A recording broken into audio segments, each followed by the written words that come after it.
Bonjour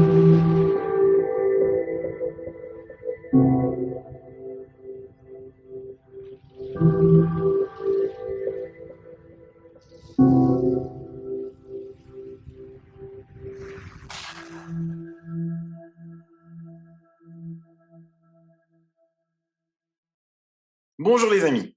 Le 9 août dernier, je lançais sur cette même chaîne un appel pour que vous témoigniez en vidéo sur les éventuelles observations que vous avez pu faire sur le phénomène OVNI. J'ai reçu des témoignages vidéo que j'ai compilés dans une première émission diffusée le 3 septembre dernier. Mais j'ai reçu également beaucoup de témoignages par email, d'autres plus rares au téléphone. Ces témoignages dépassent l'entendement pour certains. Puis, Gérard Desforges nous a fait le plaisir et l'honneur de venir faire ses 3 premières chroniques. J'ai diffusé ensuite un sujet sur le paranormal, avec la présentation d'un site internet fabuleux créé par une maman exceptionnelle pour venir en aide aux parents qui, comme elle, se trouvent démunis devant des phénomènes paranormaux que vivent leurs enfants. Enfin, j'ai diffusé un témoignage assez rare, celui de Harry, sous une vidéo intitulée Entité non humaine. Tous ces sujets ont été traités d'une façon sérieuse, ce qui m'a valu une nouvelle avalanche de mails et de témoignages encore plus extraordinaires pour certains. Et là, je peux déjà faire un constat assez incroyable que je n'aurais pas pensé pouvoir faire aussi rapidement. Un, le nombre important de personnes qui ont vécu, qui vivent des phénomènes paranormaux ou ufologiques. Deux, de la solitude, la fragilité extrême de ces personnes. Certains s'en sont sortis, mais je ne sais pas combien, justement, ne s'en sont pas sortis, car évidemment, elles ne sont sans doute plus là pour témoigner. 3, il ressort principalement que ces personnes ne savent pas vers qui se tourner. Beaucoup m'ont écrit que j'étais le premier à qui elles avaient osé écrire. Cette confiance, je ne peux m'en contenter et je dois donc faire quelque chose pour aider ces personnes. 4, il y a eu dans les commentaires des personnes préconisant justement d'aller voir un tel ou un tel pour trouver une porte de sortie. Et là, en lisant certains noms, j'ai eu froid dans le dos. J'avais déjà dans une émission intitulée Le New Age et ses charlatans essayé de vous avertir de certains dangers. Je connais hélas beaucoup de personnes se réclamant de la lumière et qui n'en sont pas. Je connais hélas beaucoup de pseudothérapeutes qui ne le sont nullement. Je connais hélas beaucoup de personnes se faisant passer pour des contactés, abductés, voyageurs astraux, mais qui ne le sont nullement, qui ne sont que des charlatans. Alors qui suis-je pour me permettre de telles affirmations? Eh bien justement, je suis rien. Je n'ai aucun nom, je ne vends rien, je ne demande rien. Et c'est peut-être pour cela, et ce depuis longtemps, que des personnes ont confiance en moi. Elles viennent me témoigner de l'envers du décor. Elles viennent me témoigner de ce qu'elles ont expérimenté. Je dois avouer qu'au début, je me suis aussi fait avoir par certains pseudothérapeutes. Il y a quelques années encore, je ne connaissais rien de cette phase du décor, les thérapeutes. Justement, n'ayant jamais eu le besoin de faire appel à eux. Depuis, sans prétention aucune, non seulement j'en connais beaucoup, mais je sais aussi comment les personnes qui passent chez elles vont par la suite. Et pas juste quelques jours après, car on peut se sentir mieux quelques jours et puis très mal par la suite. Et là, si je pouvais vous raconter certains témoignages reçus, vous seriez édifiés. Alors c'est justement parce que beaucoup de personnes sont seules et ont besoin d'aide que j'ai décidé d'ouvrir une nouvelle série d'émissions intitulée Parole aux experts, où je vais vous présenter des personnes formidables qui vont pouvoir vous aider. Mais j'ai envie d'aller encore plus loin, car je ne vis pas dans un monde de bisounours. Ces personnes qui vont pouvoir vous aider ne vivent pas d'amour et d'eau fraîche. Bien que vous verrez que leur prix est ridiculement bas par rapport aux prestations qu'elles offrent, il est fort possible, hélas, que certains d'entre vous ne pourront se le permettre. Alors je vais négocier, moi, pour ces personnes, des soins gratuits, ou alors, à travers le site d'Alexandra, lancer un appel aux dons. Et ce n'est évidemment pas à vous que je vais demander de l'argent, mais cela sera mon rôle en tant que dirigeant d'entreprise de trouver ce que l'on appelle des mécènes pour venir alimenter cette cagnotte. Bien entendu, j'alimenterai moi-même personnellement cette cagnotte pour donner l'exemple.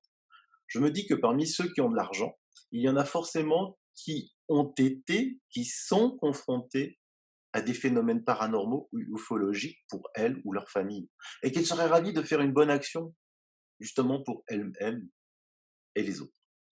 C'est en parlant librement, sereinement, sérieusement de ces sujets que nous arriverons à faire quelque chose de bien. Voilà, Protéger, aider ceux qui en ont besoin sans les spolier, c'est une grande ambition, et je suis presque certain de réussir.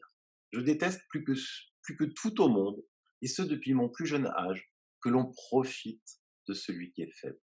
Alors bien évidemment, il faut, pour que la chaîne soit complète, de vrais thérapeutes. Eh bien, je vais vous en présenter 3 pour ce premier numéro, des thérapeutes inconnus de beaucoup, mais qui sont extraordinaires. On va commencer par, il y a une femme parmi les 3, donc honneur aux femmes. Cécile Andersen, que vous connaissez déjà parce qu'elle est déjà passée sur ma chaîne dans une émission, qui s'occupe d'hypnose spirituelle régressive, ericksonienne, coaching pour le développement, enfin plein de choses, remote viewing. Bonjour Cécile. Bonjour Silvano, bonjour. Ensuite, on va présenter Johan Emerio, qui s'occupe d'hypnose profonde, de sophrologie, spécialiste en rêve lucide et sortie hors corps. Il est thérapeute dans la pratique depuis l'enfance, très expérimenté, surtout dans le domaine de l'induction. On y reviendra. Il a aussi une chaîne YouTube. Bonjour Johan. Bonjour Silvano, et bonjour aux collègues. Le son fonctionne, c'est bon?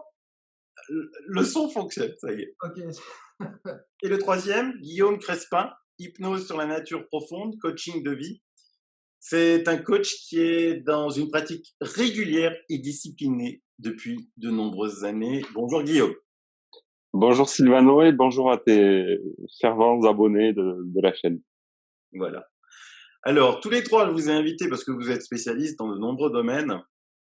La première chose que j'ai envie de vous demander, et puis vous levez la main pour celui qui veut parler en premier, c'est que on voit de plus en plus sur le net des séances d'hypnose. Alors maintenant, il y en a de tous les noms, hypnose régressive quantique. Alors quantique, c'est pas mal, parce que c'est un nom qui fait vendre, donc quantique, c'est les gens qui sont bien. Il y a aussi hypnose éveillée, régressive, ésotérique, et on s'en sort plus. Donc, est-ce que quelqu'un peut me parler déjà combien de sortes d'hypnose il y a et vraiment, vous qui êtes dans l'hypnose, des chercheurs en hypnose, m'expliquer un petit peu, démêler le vrai, le faux pour les abonnés. Effectivement, il existe moult techniques liées à l'hypnose. Et c'est pareil en sophrologie. Ça découle à la base de méditation qui remonte à des millénaires. Et aujourd'hui, avec le marketing, le commerce, effectivement, chacun crée sa petite technique, mais la base reste sensiblement la même.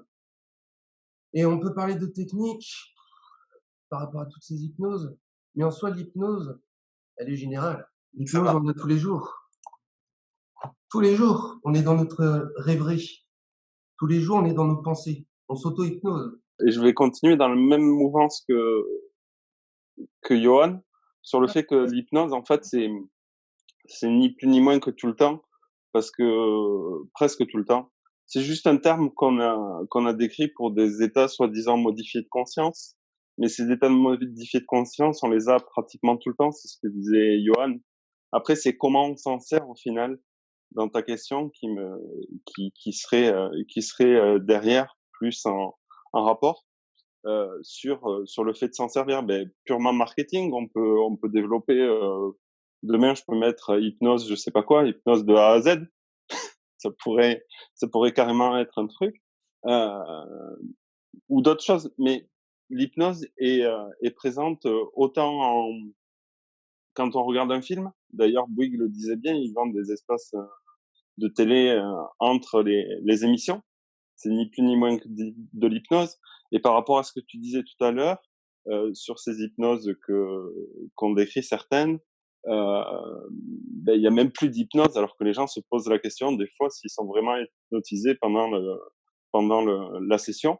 Ça m'est déjà arrivé entre autres. Oui, Cécile, tu avais une question? Ouais, moi je voulais répondre de manière peut-être plus technique, enfin après, si je me permets, par rapport à ce que disait Silvano, c'est que, effectivement des techniques d'hypnose, il en existe plein. Mais il faut bien, je pense différencier le protocole en lui-même et la phase d'induction. Donc les inductions, c'est pareil, il y a plusieurs types. Là, par exemple, entre nous, moi je fais, de l'induction classique. Guillaume, lui, fait de l'induction un peu plus profonde et Johan fait quasiment que de la profonde généralement. Et après, c'est les protocoles qui changent.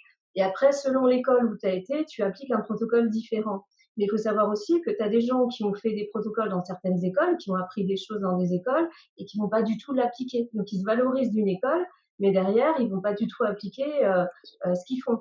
Mais après, c'est aussi le thérapeute en lui-même qui, par son expérience, va adapter un petit peu ce qui lui le convient le mieux et ce qui correspond le plus à justement à ses valeurs et si lui il est dans une optique où il pense que telle ou telle situation c'est la meilleure, il va l'appliquer et c'est vrai que l'hypnose aujourd'hui, bah, t'en as dans tous les styles parce qu'il y a ce côté effectivement marketing où chacun veut s'approprier un style pour se valoriser. Donc, la base de l'induction reste quasiment la même parce que souvent elle passe par la sophrologie, voire d'autres techniques comme on parlait de banque ou autre. Et puis les protocoles changent après au fur et à mesure. Mais est-ce que vous pensez que les personnes sont vraiment en hypnose? Guillaume, toi qui pratiques beaucoup l'hypnose profonde, est-ce que tu peux nous parler de l'hypnose profonde, ce que c'est et comment tu vois si une personne est en hypnose ou pas? Alors, il y a hypnose profonde et hypnose profonde, c'est-à-dire que vraiment l'hypnose profonde, la personne, elle est complètement analgésiée. C'est-à-dire que on peut venir lui faire des tests euh, de serrage des mains, de douleur. Elle est complètement anesthésiée. Elle est vraiment dans une boucle interne à elle-même. Donc, ça se voit au niveau des yeux, au niveau de ces tests et d'autres tests encore qui sont faits, mais je pense que c'est pas très intéressant pour les gens. Mais vraiment, on le voit sur la personne qu'elle est partie dans un cycle où l'esprit est complètement déconnecté de la, du corps, quoi, du physique. Voilà. Et là, c'est vraiment de l'hypnose très, très profonde, comme si elle était dans un coma, quoi, un petit peu pour faire le rapprochement. Donc, le coma, c'est fait pour régénérer. Peut-être que Johan a un peu plus d'infos sur l'hypnose profonde qu'il pratique souvent d'ailleurs. Comment tu vois que la personne est en état d'hypnose profonde? Plusieurs signes moteurs, la catalepsie, etc. Quand c'est vraiment très profond, la personne va avoir de très très grandes difficultés à communiquer. État profond, je parle de signes moteurs, les yeux peuvent être aussi ouverts comme fermés, avoir un flou dans le regard. Et si je peux me permettre aussi, en régressif, du coup, c'est très compliqué d'être en profond puisque et en spirituel. Pourquoi? Parce que la personne a besoin de communiquer et de parler en Tout à échange. fait. Ouais. Donc, du coup, tu peux pas l'amener dans un état profond parce que Non. et encore, je sais pas, toi tu me disais, Johan, hein, que la personne était presque, mais c'est plus la profonde va être plutôt utilisée. Enfin, c'est ce que je pense, mais vous me reprenez plus pour des choses, on va dire des thérapies vraiment physiques, hein, de maladies et autres. Ouais, la profonde pour moi, c'est vraiment le travail de l'esprit par du corps par l'esprit au final. Ouais. On va plonger profondément. Moi, c'est pour ça que je le rapproche au coma que certains médecins font au final pour régénérer le corps. Pour moi, c'est un profond régénérateur. Oui. Et ça vient aussi finaliser pour moi quand je l'utilise. Ça finalise une séance entre autres quand pour vraiment l'ancrer un peu plus profondément dans le corps et l'esprit de la personne, la séance derrière. Et Donc toi, oui, après chaque induction a son utilité en fonction, comme tu le disais, du moment. Là, en spirituel, c'est sûr que si tu as besoin de travailler avec du langage, ben tu vas pas partir en profondeur. Non, c'est clair. mais ça suffit, hein, en fin de compte. Et la différence aussi, c'est le confort. Alors après ça, je voulais voir avec toi, Johan, aussi, parce que moi, j'ai le confort dans le sens où les gens ont plus de visualisation, alors qu'en profonde, bon, pour la connaître aussi, on a quasiment plus de visualisation, c'est uniquement des données qui nous viennent. Mais Oui. toi, parce que toi, tu l'utilises en hors-corps, justement. Oui. Donc, c'est pour ça que tu l'utilises, en fait, c'est pour les sorties hors-corps. Exactement, parce que dans ces états d'hypnose profonde, entre guillemets, on peut même parler là du coup de déshypnose, de pleine conscience. On va pouvoir accéder plus facilement à sa structure énergétique. Donc là, on peut parler de corps éthérique, créer une dynamisation à travers cette énergie pour permettre justement cette décorporation, cette sortie hors du corps. La conscience, elle saute. Elle saute parce que c'est une telle tornade à l'intérieur que pouf. Et donc là, effectivement, par rapport à une séance que je pourrais proposer, ce sera plus du coaching et verrouiller certaines profondeurs durant la transe à travers des ancrages qui sont qui sont un mot ou une image qu'on associe à un état. Et dans les hypnoses profondes, je sais pas si tu en as parlé, Guillaume, il y a par exemple l'état SDL, et tu as tous les autres états qui ont été mis en avant par l'association HNO sur Paris, les états SICORT qui sont encore beaucoup plus profonds et très intéressants à exploiter. Donc, si je comprends bien, là, je vois qu'il y a beaucoup d'hypnoses différentes, c'est un truc de dingue.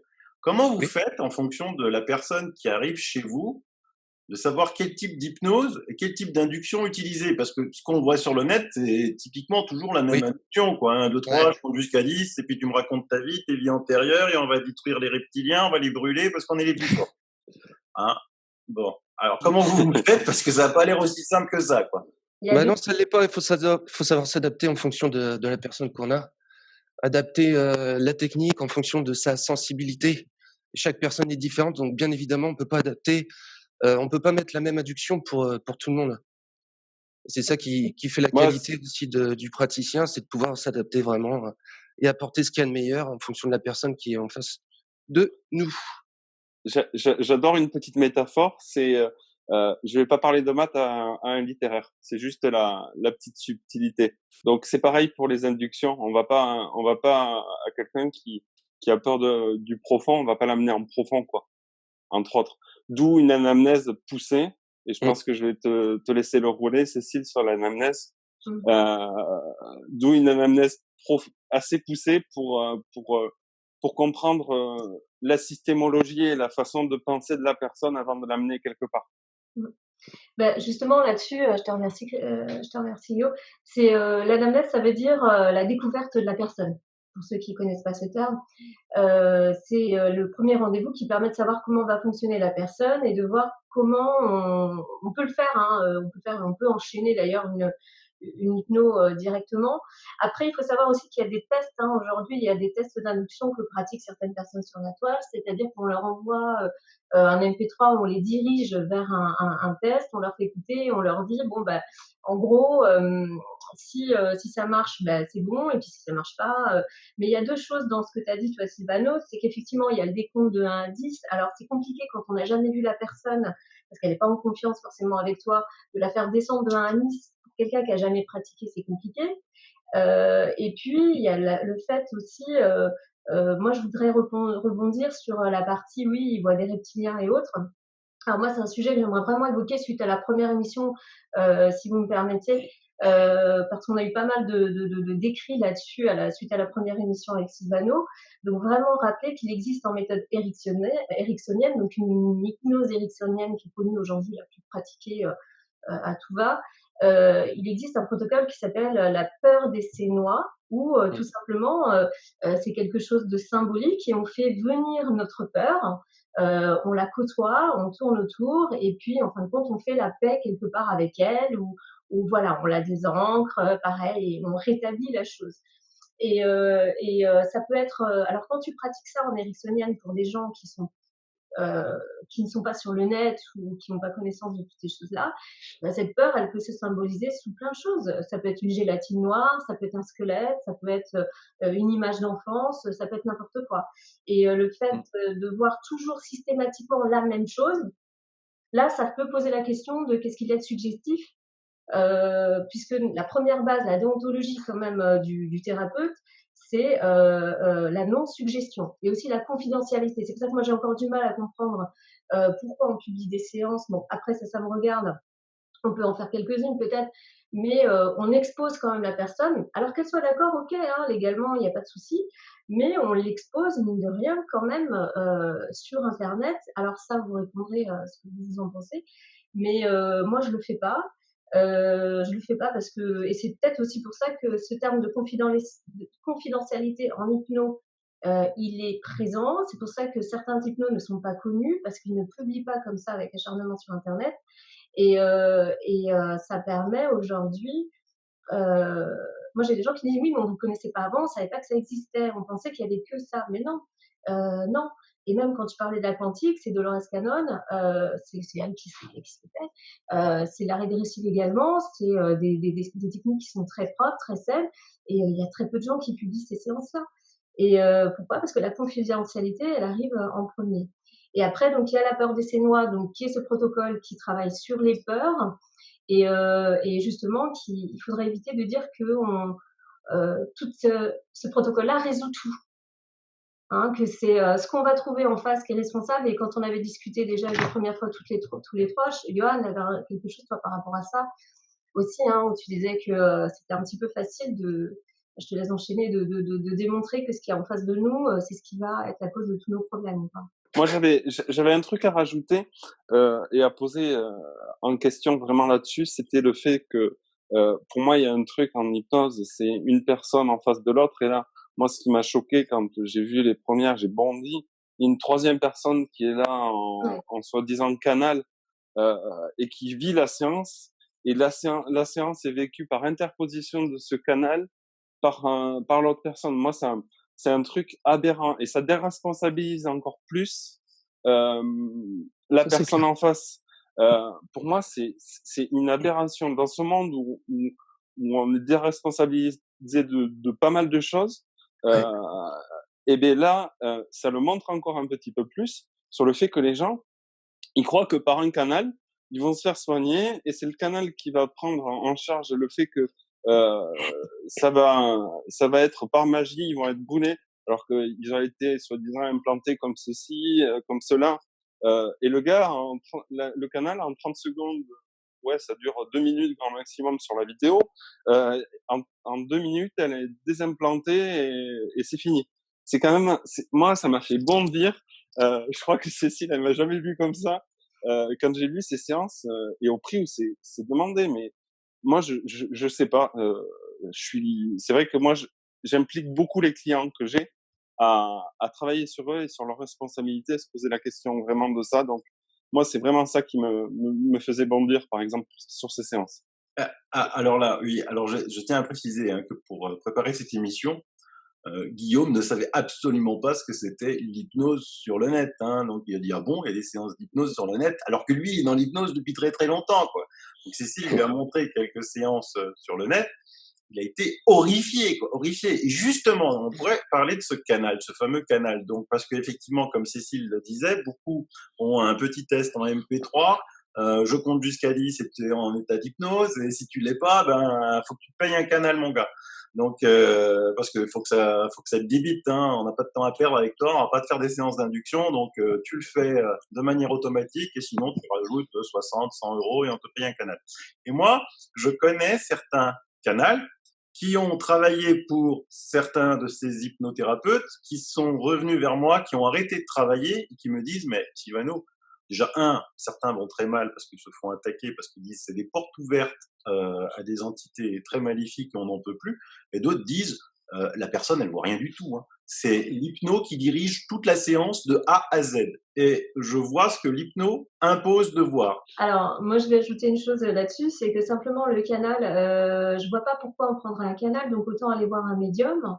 Pourquoi? Parce Ouais. que l'hypnose, le travail en lui-même, c'est de vivre l'émotion. Parce que l'ancrage au départ, il est fait au niveau émotionnel chez une personne. Il est fait au niveau de certaines compréhensions. Comme je le dis souvent, quand tu vois une entité, bon, qui plus est, si on a une entité devant soi, ou comme je dis souvent, tout est une histoire, le plus important, c'est ce qu'on vit et l'intérieur, l'émotion que ça va créer.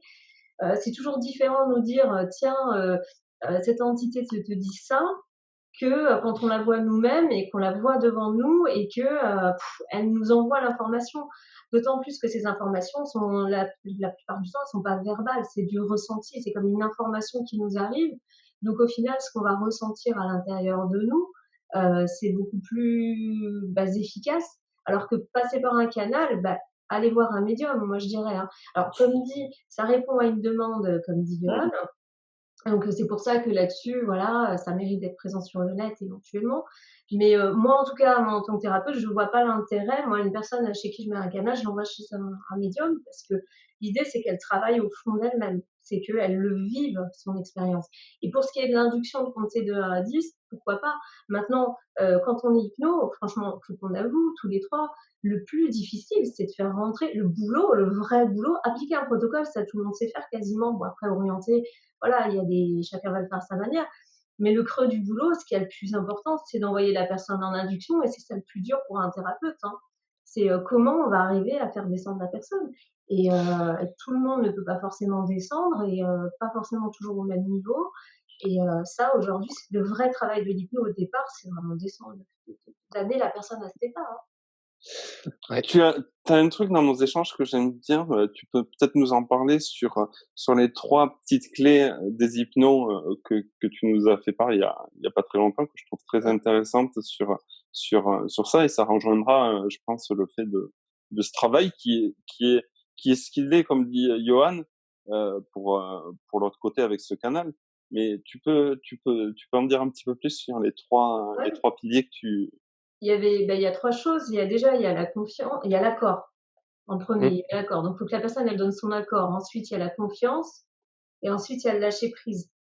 Donc, après, si tu vois que l'hypno, il a plein de résultats, la confiance, elle est déjà installée. L'accord, il suffit de prendre la séance et de lâcher prise, ça, c'est un des plus durs. Et puis, c'est en fonction vraiment de qui t'es en face et de ce que la personne veut.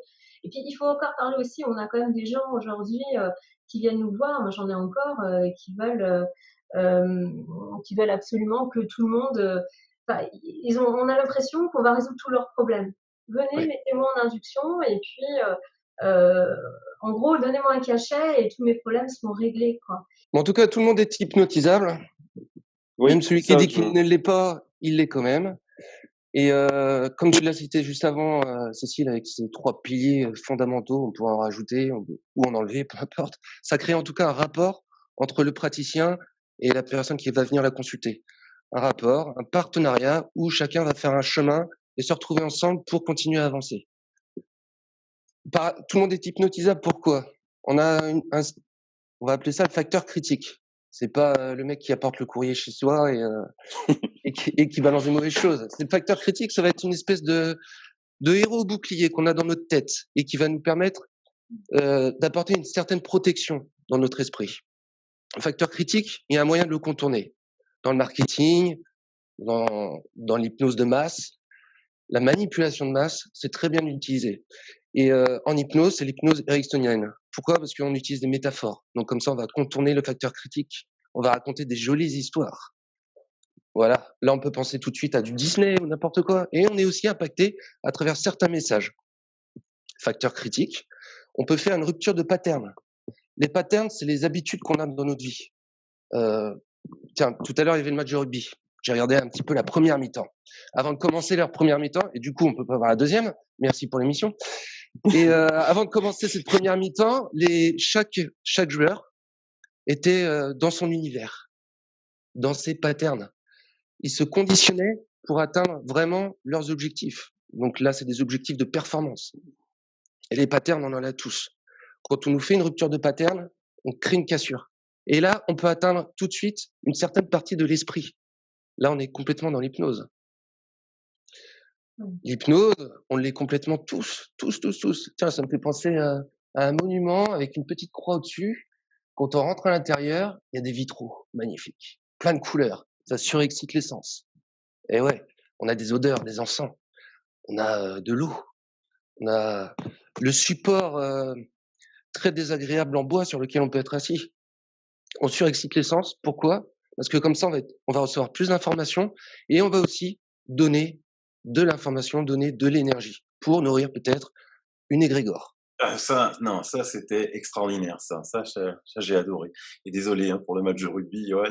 Vraiment, C'est pas grave. Il y avait 17-3, c'est très bien. La France gagnait. Et donc, vous 3, qui pratiquez l'hypnose depuis longtemps, vous n'avez jamais eu besoin d'utiliser un canal. Bah non, il faut pas, Ben surtout non. pas. Ah, moi, je préfère refuser la personne. Ah oui. Bah oui, comme tu disais, Cécile, que cette personne aille voir un médium. Faut pas Voilà. utiliser un canal. Ou qu'elle aille C'est- voir un énergéticien qui va lui enlever ses implants. Après, peu importe le média, mais il n'y a pas besoin d'avoir 3 personnes pour soigner, même pas pour soigner, pour accompagner une personne qui est soi-disant sous le. Après, Mm. si, il peut y avoir des protocoles. Moi, je connais des gens très compétents qui font des trucs, mais qui font des choses en communauté. C'est-à-dire qu'il y en a un qui va faire de l'hypnose pendant qu'il y en a un autre qui va faire du massage, par exemple. Ouais. Ça, c'est faisable. Oui, Ce que je complètement. veux dire, c'est que chacun reste à sa place. Là, c'est le même message qui est véhiculé par 2 personnes. imagine ça serait un petit peu comme un téléphone arabe au final. Tu as un message qui est véhiculé par l'hypno, puis refait par le canal, puis la personne va l'imaginer d'une autre façon encore. Moi, je préfère passer directement avec la personne qu'avoir quelqu'un donc il n'y a pas besoin de canal pour faire une séance. Non. Et comme disait, tout le monde est hypnotisable. Quand tu vas faire ton sport, tu es sous une forme d'hypnose. On dit que les 30 minutes de marche, ça fait du bien, ça développe l'imaginaire. Pourquoi? Parce que à ce moment-là, on passe sur des stades qu'on appelle des trans. Voilà. Les trans, c'est des états modifiés de conscience. Juste 3 petits points. Tout le monde est hypnotisable. Moi, je dirais pas ça comme ça. Je dirais tout le monde est en état d'hypnose. Peut être. Oui, bien sûr. Ouais. Par contre, être hypnotisable s'il y a des vigilances qui ont été ancrées, par exemple à l'enfance, des enfants qui ont été traumatisés ou c'est plus compliqué. Pourquoi? Parce que l'enfant va développer une forme de vigilance, donc un garde-fou dont tu parlais un petit peu, Johan, tout à l'heure. Il va y avoir un garde-fou et donc il va falloir pouvoir le contourner, soit par des méthodes plus fortes ou autrement, effectivement. Ou plus douce. Plus douce, exactement. Mais tout le monde est en état d'hypnose. Après, c'est le fait que quelqu'un d'externe arrive à mettre ces personnes en hypnose permanente. C'est plus ça la différence. Tout le monde ne peut pas être mise en hypnose par un externe. Après, tout dépend de la méthode. Si on passe sur des techniques, effectivement, comme tu disais, Johan, de rupture de pattern, là, par contre, tout le monde y passe, mais c'est pas forcément agréable. Non. Et je voudrais revenir sur l'histoire du traducteur. Par exemple, qui peut être utilisé. Moi, ça m'arrive d'utiliser des traducteurs puisque j'ai des clients aux États-Unis et au Canada, mais c'est vrai que je crois que il y a toujours un intermédiaire et moi j'ai quand même relevé que c'est intéressant de faire ces séances-là, mais il y a quand même la voix du traducteur à chaque fois au milieu qui est là et c'est pas forcément la même intention, les mots sont pas traduits exactement de la même manière non plus. Donc il y a toujours un petit pour emmener la personne complètement en transe aussi, c'est aussi délicat. Moi ça m'arrive de le faire, mais j'avoue que c'est pas les c'est toujours des séances un petit peu où il faut être plus précautionneux, il faut passer plus de temps et ouais, tu es une personne intermédiaire, hein, donc je sais pas toi Yoann si tu fais des ou Guillaume, Guillaume je crois que non, toi de toute façon. Non, moi je suis juste francophone et ça me suffira largement, je pense. Comme tu dis, j'ai pas envie et pareil, je pense que il y a assez déjà de travail à faire en France. Ouais. Pour ma part, dans les francophones, je parle, c'est-à-dire que il y a déjà les Canadiens j'ai quelques Canadiens qui viennent, moi par exemple. Voilà, mais je vais pas, je pense qu'il y a de très bons coachs ou aux États-Unis qui peuvent faire la même chose que ce qu'on fait. Donc, j'ai pas grand intérêt à venir où je les réorienterai vers des gens qui parlent anglais. Après, c'est les bouchons. Ouais. Oui, alors justement, comment les gens ils arrivent chez vous? Parce que comme vous passez pas sur comme tous les autres, beaucoup, même si Johan a une chaîne, mais oui, c'est pas, il montre pas les séances. Une chaîne explicative, Johan. Plus ou moins explicatif, je propose surtout des audios de façon très artisanale, avec un son qui est pas toujours au top, mais il y a du contenu. Donc c'est à partir de là où j'arrive à avoir une certaine réputation, des abonnés et une clientèle. C'est par rapport uniquement au contenu. Mais je vais faire des efforts concernant les prochains audios. Ils seront de meilleure qualité, je l'espère, et je ferai tout pour. Johan est très équipé au niveau son, vous pouvez le voir, mais vous voyez, on a des soucis. On va dire qu'il y a peut-être des trucs qui veulent pas qu'on fasse l'émission. Et donc, les clients, c'est le bouche à oreille, donc ça veut dire qu'ils sont contents, ils reviennent vers vous, parce que vous le faites depuis très très longtemps. Ça fait combien de temps que vous pratiquez ça, tous les trois? Moi, ça fait depuis 2005. 2005 et plus officiellement depuis 6 ans. Pareil, en même temps que professionnellement, en même temps que Johan, c'est ça qui était quand elle a dit que Johan, ouais, c'est fou. Mais avant, ouais, voilà, moi c'était suite à un problème sur moi déjà où je l'ai réglé.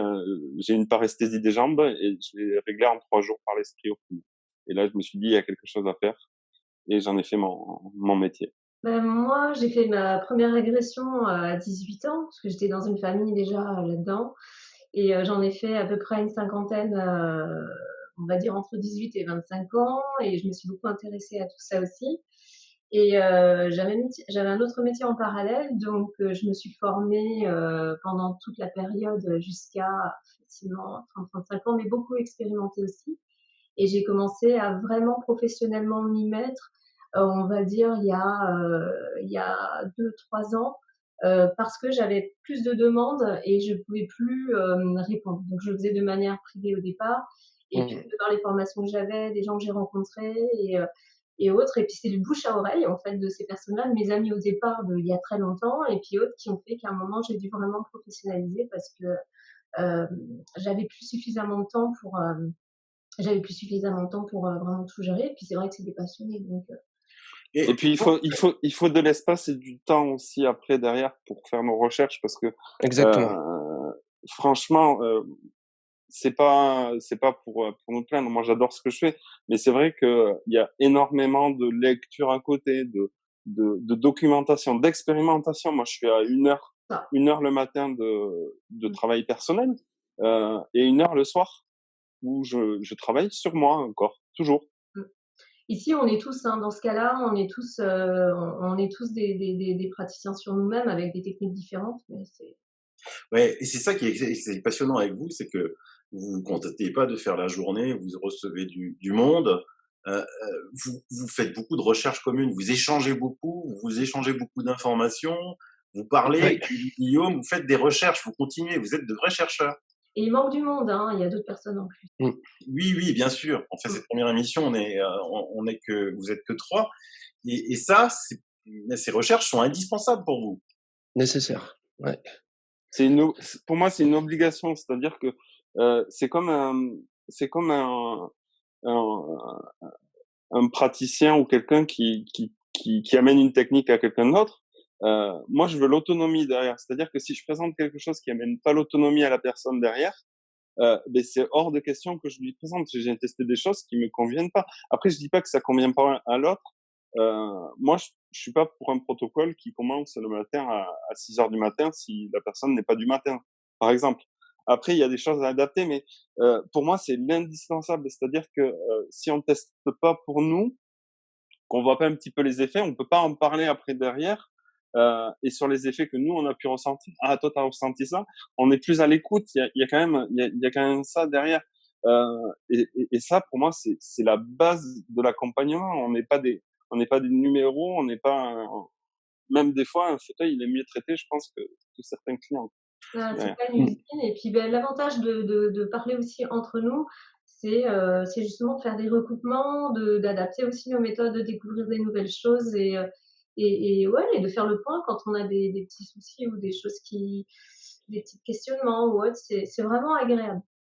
Peut-on être hypnothérapeute sans avoir été une seule fois hypnotisé? Parce que je connais plein d'hypnothérapeutes qui sont sur la toile qui n'ont jamais été hypnotisés, moi. On peut Ah, mettre une plaque de main ah oui, et être et vouloir un hypnotiseur. Moi, j'ai personne qui m'a jamais demandé aucun diplôme quand je suis arrivé ou qui viennent chez moi euh, pour faire. Donc oui, on n'est pas contrôlé par l'État. On a juste un numéro ciré une inscription au truc. On dit qu'on est hypnothérapeute et puis point barre. Après, Ça n'a pas changé depuis?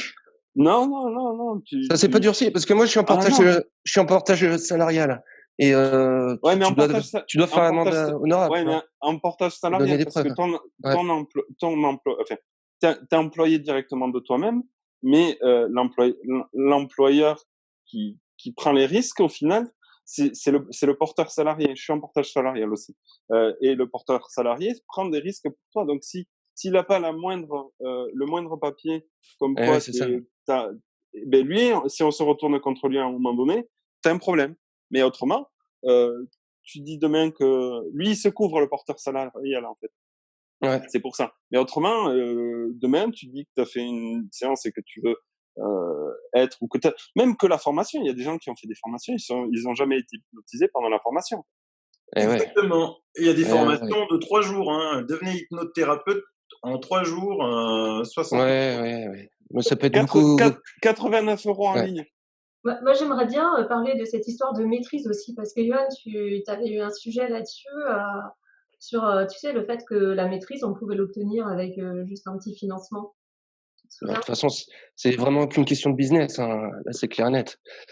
C'est une question de gros sous. Mais Non, c'est pas, on parle d'hypnose, mais ça concerne aussi toutes les autres thérapies alternatives, hein.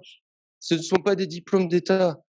C'est ça. N'importe qui demain peut créer une association et sortir un petit certificat derrière et proposer des cours enfin, ça peut être des cours bidons ou des cours exceptionnels, mais voilà, c'est pas très bien réglementé. Pourquoi ça ne l'est pas très bien? C'est parce que tout le monde y trouve son compte. L'État, par rapport à ça, ça fait des chômeurs en moins. Ça donne du travail. Il y a de l'argent qui rentre, il y a des impôts, donc voilà, et c'est pas demain que ça va être réglementé tout ça. Moi, je dirais tester une fois. Voyez ce que ça vous fait. Et ouais, ça engage de l'argent, c'est malheureux des fois. comme Moi-même, je me accident, suis fait, moi-même, dans certaines pratiques, je me suis fait avoir, mais ça m'a appris des choses. C'est pas Voilà. des erreurs pour moi, c'est juste des parcours qui me font réfléchir. Et c'est vraiment ça qui est demandé. J'ai entendu une phrase il y a pas longtemps, et peu importe où vous arrivez, c'est le chemin qui compte au final. Mm. Et je trouve ça très intéressant que cette phrase, elle est vraiment parce qu'après l'humain est quelqu'un de très émotionnel. On va rebondir sur ça au Oui. final, et par l'émotionnel, eh ben il arrivera à trouver à un moment ou à un autre la clé. Et c'est peut-être pas le moment. Il doit se faire avoir une ou deux fois par des personnes qui sont pas forcément compétents avant de venir chez d'autres non, qui moi, je sont suis plus pas compétents pour eux. je suis pas d'accord avec ça, hein. Moi, je pense que, enfin, ça peut arriver comme ça peut ne pas arriver. C'est Oui, pas oui, mais Tout à fait. comment tu peux, à part en testant la personne en face de toi, en tant que praticien et que client, moi-même, je me suis fait avoir des fois en tant que client. Aller chez quelqu'un, il il y a promet monts et merveilles et derrière il y a rien. Mais ouais, tu mais vas il y a le bouche tester. à oreille aussi. Il y a le bouche à oreille aussi, Ah, mais c'est voilà. Après, il y a le bouche à oreille qui il y a fait de que. Mais des fois, t'as des choses qui tombent sur le nez. T'as juste à apprendre derrière. ouais. Je voudrais juste revenir sur cette histoire de diplôme, donc de maître. Souvent, on nous propose des diplômes, tu vois, technicien, praticien et maître. Mm. Et ce qui est marrant, c'est que pour passer donc de praticien à maître, bah, tu rajoutes, je sais pas, 500, 600 balles. Et Eh puis tu oui. récupères des protocoles supplémentaires. Tu restes dans la même équipe. C'est-à-dire que les travaux qui se font toujours d'un thérapeute à l'autre. Et puis pouf, tu as ton certificat. Alors peut-être avec des petits tests, hein, quand même, histoire de prouver que voilà, ah super, j'ai eu mon diplôme de maître et je peux afficher maître. Moi, ce qui m'interpelle, c'est qu'à l'époque, dans de nombreuses disciplines, maître, c'est quand quelqu'un avait déjà 100, 200, 1000 cas derrière et qu'il avait pratiqué également sur lui-même, qu'il était capable justement de répondre par rapport à des choses qu'il avait fait sur lui-même et surtout qu'il avait étudié de nombreux cas.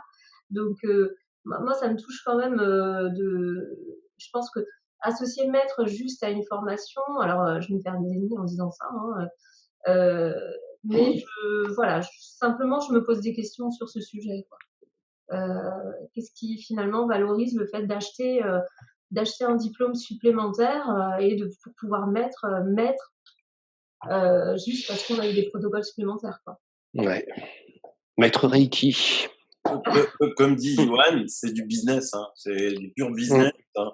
Effectivement, comme il dit, maître Reiki, tu peux devenir maître Reiki en donnant je sais plus combien d'euros et tu deviens maître Reiki. Et donc Voilà. après les gens viennent, ils disent oula, j'ai affaire à un maître Reiki, donc je suis en de bonnes mains. Mais en fait, pas du tout. Je crois que tout autour de nous, les maîtres Reiki, on en connaît peut-être de nombreux, peut-être. Je dois en connaître une quinzaine, une vingtaine, Ouais. facile. Et c'est pas Voilà, mal. Ouais. c'était la mode. Ouais. Et quand j'étais petit, il y avait souvent il y avait pas internet, hein, dans les journaux, il y avait la pub pour aller voir une voyante, hein, aller voir Eh la oui. Aujourd'hui, c'est fini les pubs des voyantes, donc C'est YouTube. voilà, c'est les maîtres Reiki, c'est les hypnothérapeutes. Est-ce que vous pourriez me donner chacun un ou deux exemples de personnes qui sont venues avec des problématiques, qui sont venues chez vous, en expliquant un petit peu cette problématique et comment vous avez fait pour l'en sortir, évidemment sans citer de nom, bien sûr, hein. Et s'il y avait parmi ces problématiques certaines qui étaient liées à des phénomènes ufologiques ou des phénomènes de paranormaux. Parce que là, je pense tout de suite à une cliente qui était absolument adorable, qui venait qui venait de chez et elle m'avait même transmis sa séance parce qu'elle n'était pas mise en public, qui n'a pas du tout fonctionné. Séance que j'ai visualisée par la suite pour préparer ma séance aussi. Une séance très particulière où ça évoquait des choses surnaturelles, et de la sorcellerie, des implants, des trucs énergétiques bizarres, enfin bon. Et je l'ai récupéré moi ensuite en séance. Donc je lui ai fait faire une séance pour que son objectif de tomber enceinte fonctionne. C'était un vrai défi, franchement, parce que comment on peut tomber enceinte Enfin, si, il doit y avoir une certaine chimie dans le cerveau, dans le corps, et grâce à l'hypnose, ça peut permettre d'encourager ceci. Et en tout cas, ça s'est passé de cette façon-là, et elle est tombée enceinte. Et ce que je disais, c'était un joli cadeau de la vie. Et ça, c'est très, très intéressant ce que tu dis, parce qu'effectivement, la puissance du cerveau, aujourd'hui, n'est plus à démontrer. Il y a des gens qui arrivent à programmer des choses grâce au cerveau. Déjà, rien que du reste, on ne met un médicament sur le marché que s'il est supérieur à l'effet placebo, ce qui veut dire que quelqu'un qui a mal à la tête, pour savoir si un médicament contre le mal de tête va être mis sur le marché, il faut qu'il ait un rendement supérieur à 30% à l'effet placebo. Ça veut dire qu'on donne de la mie de pain sans le dire aux patients. Il va la prendre et il y en a plus à 30% qui vont avoir déjà le mal de tête disparu. Donc là, tu me dis qu'il y a une personne qui a été faire une séance chez un thérapeute que tu as pu voir en ligne. Elle a pas été en public. Cette personne qui n'était pas public. Personne voulait tomber enceinte et lui, il a vu quoi? Des aliens, des sorcières qui disaient que… Voilà. Exactement. À mille et mélos de choses. Incompréhensible, mais de toute façon, on est dans l'esprit, donc on est dans l'imaginaire et on est dans l'exploitation de souvenirs et de rêves aussi. Donc à partir de là, tout est possible. Et toi, sa séance n'a pas du tout fonctionné. Et toi, tu n'as vu ni implant, ni sorcière, ni extraterrestre. Non, bien sûr que non, parce que je suis pas dans ce business-là, moi. Par contre, tu nous avais dit que c'était très suggestif ce qu'elle t'avait raconté. Oui, très orienté comme séance. J'en ai pas regardé beaucoup de cet homme, des séances qu'il propose, mais je l'ai bien vu dans cette seule séance que j'ai. Enfin, c'est très directif, c'est très induit. S'il ne voit pas de quelque chose en rapport avec la problématique, il va faire en sorte qu'elle le voit quand même, qu'elle voit un truc de bizarre. Oui, mais c'est pour ça qu'il y a le canal après derrière aussi. Bon. Ah oui, tout à fait. Le canal est bien à faire croire qu'il y a quelqu'un à côté derrière. Bravo Johan, c'est fantastique pour cette dame. C'est vraiment. Ah moi aussi, je suis très heureux pour elle aussi. Moi en tant que tel, je vais dire que j'ai découvert les séances quand on a préparé l'émission, donc j'avais aucune idée de ce qu'étaient ces séances-là. Moi, j'ai accompagné des gens qui se sentaient énergétiquement déficients, on va dire, mais franchement, des gens venant de ces personnes-là, je les ai découverts avec Cécile. Merci à toi, Cécile. Donc moi, je vais dire, je vais dire franchement non. J'ai jamais eu ces cas-là chez moi, bien heureusement, ou malheureusement, parce que c'est vrai que maintenant que je découvre ça me rend un petit peu dans une aberration totale. Voilà, pour ma part. Mais moi, j'ai des gens, on travaille sur l'esprit, comme on dit, et on peut faire des choses fantastiques. Mais du moment que la personne à côté de nous gagne, moi, dans sa confiance en elle et dans sa responsabilité d'être humain avant tout. Et tu peux donner un exemple d'une personne qui est venue avec une problématique chez toi particulière et que tu as réussi à résoudre ou pas? Ok, oui. Il y en a une il n'y a pas très très très longtemps. Elle se sentait très fatiguée, très à plat, presque attaquée. Elle me parlait d'attaque. Mais c'est pareil, moi je vais pas aller interpréter le A plus B que c'est un tel ou machin ou autre chose. Ça lui appartient ça. Et de là après on va j'ai fait mon petit protocole et depuis elle m'a envoyé une dizaine de personnes tellement elle était contente de la séance où elle se sentait après boostée, vivifiée et plus stable sur ses jambes et sur ses fondements de sa personne à elle. Donc, on peut dire que cette personne-là, si elle avait été voir un autre thérapeute, il lui aurait dit qu'il y avait une entité qui lui bouffait son énergie et que lui allait la brûler, cette entité, qu'elle allait récupérer son énergie, c'est ça? C'est ça, ça pourrait être totalement ça. C'est-à-dire que si je voulais faire du business là-dessus, je pourrais dire, ouais, je vais t'enlever ceci, je vais t'enlever cela, je vais te faire ceci. Moi, je, moi, je suis là juste, moi, je dis qu'un hypnothérapeute, enfin, moi, je me vois comme coach plus que comme thérapeute, j'amène les clés et après, la personne se débrouille avec les clés pour ouvrir les portes, si je peux faire une petite métaphore. Moi, je suis là en accompagnement. C'est pour ça que ma pratique est importante derrière. C'est-à-dire, il t'arrive ça. Moi, le lendemain, on peut m'appeler, on peut me l'appeler le surlendemain ou, il m'arrive ça. Qu'est-ce que t'en penses? Qu'est-ce qu'on peut faire? Et là, même par téléphone, on continue à voir ce qui se passe derrière la séance, quoi. C'est aussi ça. Donc, Ouais. c'est, et c'est pas moi qui induis, parce que si c'est moi qui induis, ça fait partie des bases de l'hypnothérapeute pour moi. C'est-à-dire qu'on sait qu'on peut induire tellement de choses que moi, je vais pas venir avec mes présuppositions, les 4 accords Toltec, entre autres, on peut citer, qui est un des livres de chevet que j'aime beaucoup. Je t'aime, je te remercie, je suis désolé, c'est ça? Non, ça c'est Ho'oponopono. Ah mince. Là, c'est quoi? Les 4 accords Toltec, c'est pas de présupposer, que ma parole soit impeccable, fais de ton mieux, le dernier, et j'en oublie toujours un. Que je dois pas bien faire d'ailleurs, mais je fais de mon mieux. Et en fait, c'est vraiment ça, c'est pas de présupposer, c'est-à-dire que on va pas aller induire des choses dans la personne en plus ou présupposer qu'elle est attaquée par ceci ou par cela. Et ça, pour moi, c'est garder une certaine intimité pour la personne et un certain savoir-vivre derrière pour la personne et la remettre vers sa nature. Je sais pas comment elle peut. Tout à l'heure, on a expliqué qu'il y avait des gens qui se nourrissaient de prana. C'est possible, mais ça dépend de la mentalité de chacun, toujours pareil. Pour rebondir sur les 4 accords Toltec, c'est que ta parole soit impeccable. Voilà. Ne fais pas de suppositions, tu l'as dit. Fais toujours de ton mieux, tu l'as dit, et ne prends rien personnellement. Voilà. Ah, il est tout sensible, Guillaume, c'est pour ça. Faut travailler là-dessus. Ouais, je pense. Et toi, Cécile, tu peux nous donner un exemple de personnes qui sont arrivées chez toi avec une problématique Alors, il y a plusieurs choses. Donc, il y a la partie où, effectivement, je récupère des gens qui ont vu certaines autres personnes qui ont eu affaire à certaines entités pas forcément très positives. Donc, le travail a été fait. Ça, c'est pas Alors, je reste convaincue que ce travail reste quand même efficace pour pas mal de gens parce que ça répond, comme on disait, à une demande et à des questions. Maintenant, les gens qui sont très fragiles, j'ai reçu des personnes fragiles qui pouvaient pas recontacter la personne et en état de psychose complète.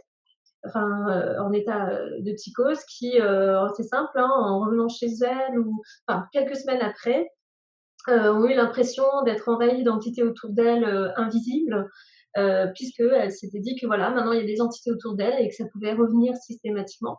Donc avec une panique régulière d'insomnie complète, hein, donc assez grave, où là il y a eu des travaux en profondeur. Des personnes aussi qui ont eu une personne particulière, je pense une dame qui elle a eu une séance totalement orientée et donc s'en est plainte puisqu'elle me dit voilà j'ai fait un travail avec telle personne et on a voulu m'emmener dans des zones où je ne voulais pas. Moi je voyais d'autres choses et on m'a imposé un protocole et des termes que moi avec lesquels j'étais pas d'accord. Et sinon en général c'est plutôt des problématiques qui sont liées au relationnel, familial, d'intégration aussi au niveau de la société et retrouver aussi ses potentiels puisque je fais de l'aide au développement extrasensoriel, donc travailler sur la clairvoyance et autres. Donc j'ai pas mal de personnes qui viennent pour ça et notamment aussi le missing time de tout ce qui est lié aux abductions. Et ça, bon, c'est confidentiel, donc c'est un travail dont je pourrais pas parler ici. Voilà, mais où il y a quand même pas mal de résultats à ce niveau-là. Moi, je confirme, hein, effectivement, hein, que il y a des personnes qui vont mal après être passées chez un thérapeute, qui ont un tel abattage qu'ils prennent pas le temps de ensuite discuter avec les personnes comme vous le faites, des problématiques qui sont liées à après. Hein. Guillaume l'expliquait bien tout à l'heure. Et si je prends le cas de la dame de Johan tout à l'heure qui ne pouvait pas avoir d'enfant, ne pouvait pas tomber enceinte et à qui on a dit qu'il y avait des sorcières, des démons qui tournaient autour. Je veux dire, si elle avait pas fait, si elle s'était arrêtée à ça, elle aurait pu effectivement, comme Cécile le dit, tomber dans une sorte de psychose en disant ben voilà quoi, j'ai des démons, des sorcières, je pourrais pas tomber enceinte.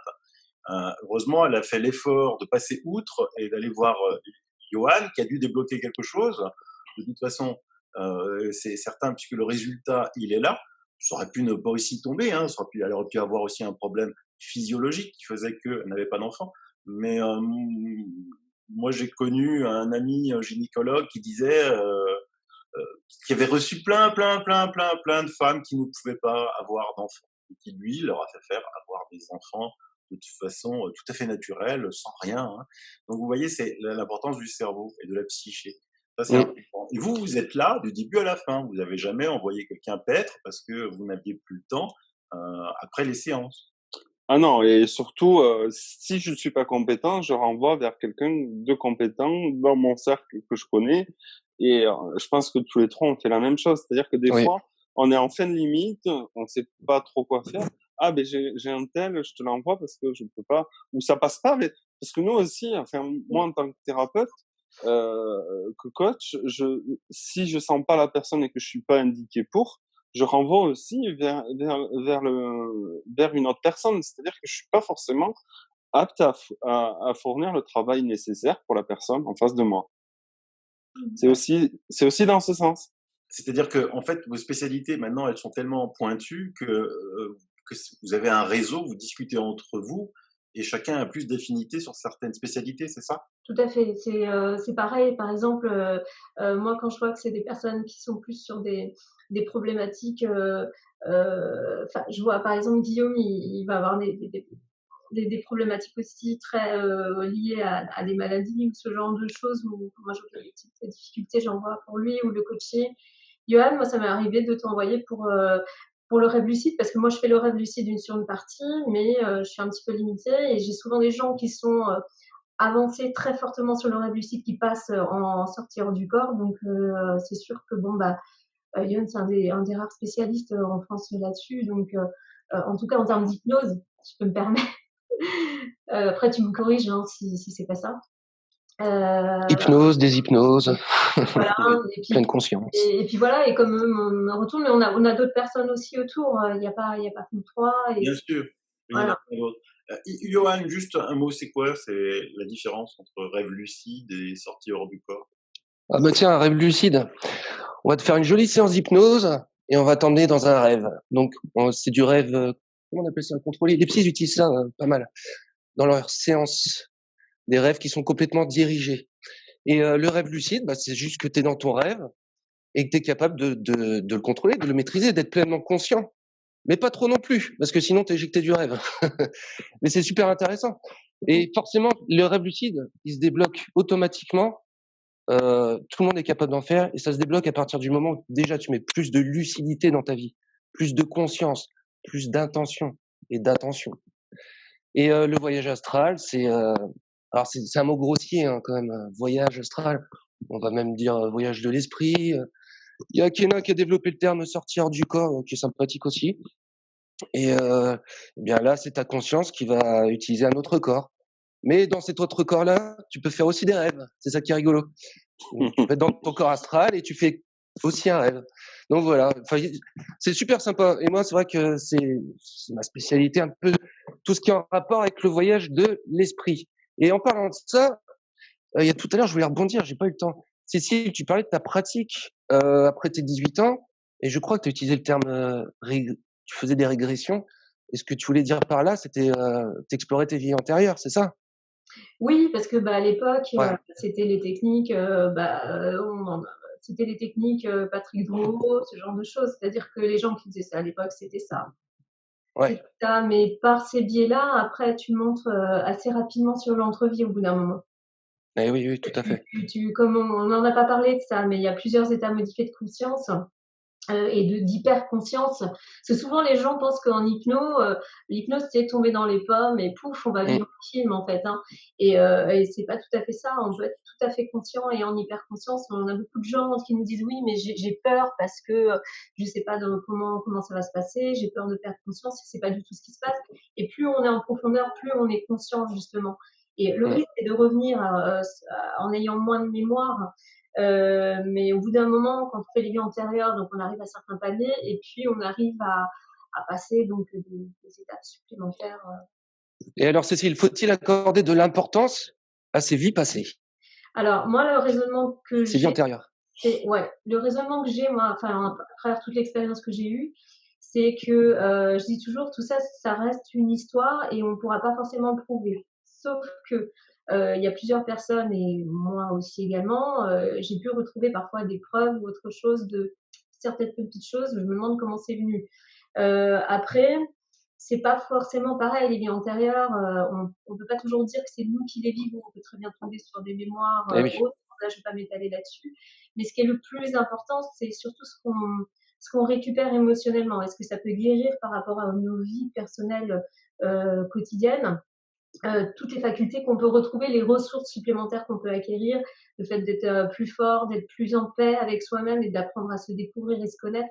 Et c'est pour ça que toute la clientèle, moi, que j'ai là-dessus, je dis, OK, on peut aller chercher un objectif précis, mais je mets toujours un petit bémol sur la réalité des vies antérieures, parce que ça va dépendre de chacun. Et je pense que là-dessus, il y a encore beaucoup de recherches à faire sur parce qu'il y a la thérapie symbolique avancée que je pratique avec les enfants, où c'est beaucoup de symbolique et ça fonctionne énormément aussi. Donc, à savoir est-ce que le cerveau est en par construction ou pas, ça va dépendre de chacun, mais en tout cas, il y a des informations qu'on ressort.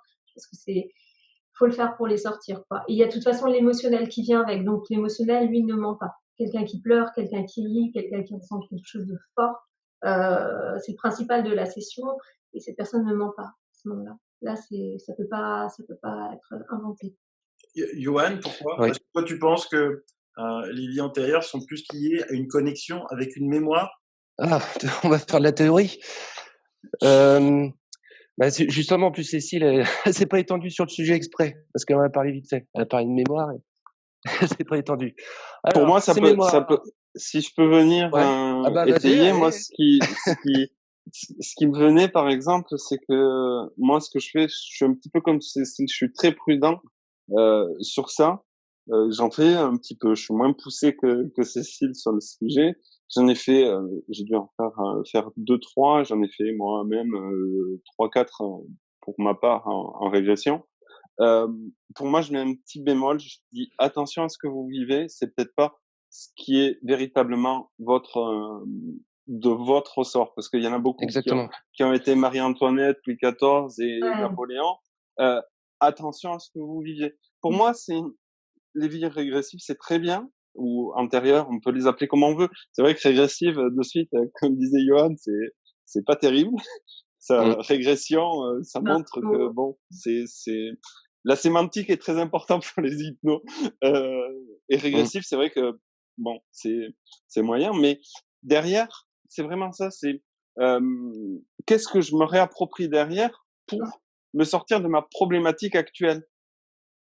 Et c'est là où on refait appel, pour moi, à son conscient de maintenant, en sachant que, pour rebondir sur autre chose, les peurs sont plus simples à ancrer que des choses positives. On sait que, par exemple, pour parler à une femme ou à sa femme, il faut lui donner 10 compliments pour lui donner trois trucs qu'elle aime, qu'il faudrait qu'elle change, par exemple.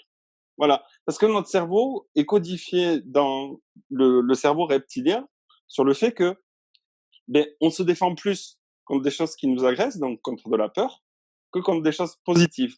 Donc, c'est très bien d'aller chercher des choses qui sont dans la régression, du moment que ça nous sert dans notre vie actuelle, puisqu'on est dans le présent, il faut le rappeler aussi. Voilà, pour moi, c'est juste ça. Après que ça soit véritable dans l'autre vie, ou que ça soit bidon, ou que ça soit une récupération de l'inconscient collectif, peu importe au final, si la personne se sent mieux derrière, je pense que il y a à prendre. Mais il faut mettre le bémol sur attention, c'est peut-être pas c'est une piste qui te dédouane et qui te permet de t'en sortir. Justement, si je peux me permettre, je voudrais parler d'un cas précis. Je vais un petit peu déformer la chose parce que la personne a vraiment souhaité que j'en parle pas du tout. Donc, une personne qui vient me voir, qui a vécu une régression et qui s'est vue vraiment, elle l'a fait elle-même, hein, elle l'a vraiment vécu en personnel. Il y a eu zéro garde-fou qui ont été instaurés. la personne a vraiment la sensation d'être un être ascensionné à part entière, complètement, et vit toute sa vie à travers ça, et surtout changer son mode de vie. Alors, si encore c'était positif, tant mieux, sauf qu'aujourd'hui, elle se sent plus du tout à sa place, elle n'arrive pas à accommoder son quotidien par rapport à ça, elle se sent plus du tout à sa place. Il n'y a eu aucun garde-fou, c'est-à-dire qu'elle a eu accès, et c'est pour ça que moi je fais attention à toujours faire des séances où on fait en sorte que tout soit approprié en termes d'informations qui arrivent.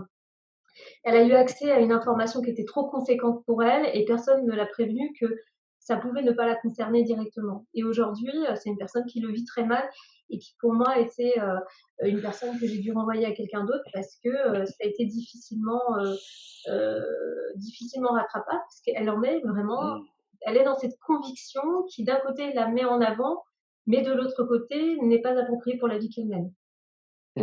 Ah ben oui, ça peut faire autant de dégâts dans un sens que dans l'autre, hein. C'est-à-dire que si on nous dit qu'on a des démons tout autour de nous, qu'on était un ancien tueur, ça peut faire des dégâts, mais si on dit l'inverse, que j'ai été Jules César et que la personne me prend, après je dis bah attends, à qui tu causes, tu sais qui je suis, j'étais Jules César, mais on s'en fout quoi. Et Johan, alors on t'a coupé, mais ouais, Pardon, Johan. Non, c'est rien. C'était très intéressant, vos interventions. Les différentes sources de ces mémoires, c'était ça un peu la question, hein? Ouais. Et pour toi, c'est les personnes qui ont une vie, qui font une régression pour pouvoir avoir accès à leur vie antérieure, est-ce qu'elles ont vraiment accès à une vie antérieure? Bah oui, c'est ça. Très bonne question. Très très bonne question. Parce que, à mon sens, je pense pas trop me tromper, mais je vais oublier de raconter beaucoup de choses par rapport à ça. Ces vies passées, elles ont pu être, pour certaines, posées dans notre esprit pour nous permettre de vivre certaines choses dans la matière, dans l'incarnation. Ces vies passées, elles peuvent être aussi, elles peuvent venir d'une entité, tout simplement, et oui, une entité, un désincarné, par exemple, qui est proche de nous. Et on est connecté à ce désincarné qui nous pompe un petit peu d'énergie. Et du coup, on a accès aussi à son ancienne vie.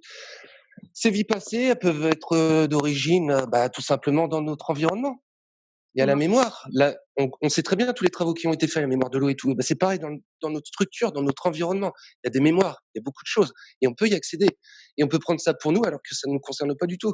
Ces vies passées, justement, pourquoi on est branché dessus? Eh bien, c'est uniquement pour nous faire vivre ou nous influencer d'une manière ou d'une autre. Ce qui est intéressant dans un travail avec un praticien, un thérapeute, c'est que là, on est accompagné. Effectivement, il va y avoir des garde-fous. Et cette vie passée va pouvoir nous apporter une certaine clarté pour nous guérir éventuellement de certaines situations. Et les vies passées peuvent aussi être en rapport avec les mémoires transgénérationnelles. Il y a plein de sources. Il n'y a pas de vérité par rapport à ça. Voilà.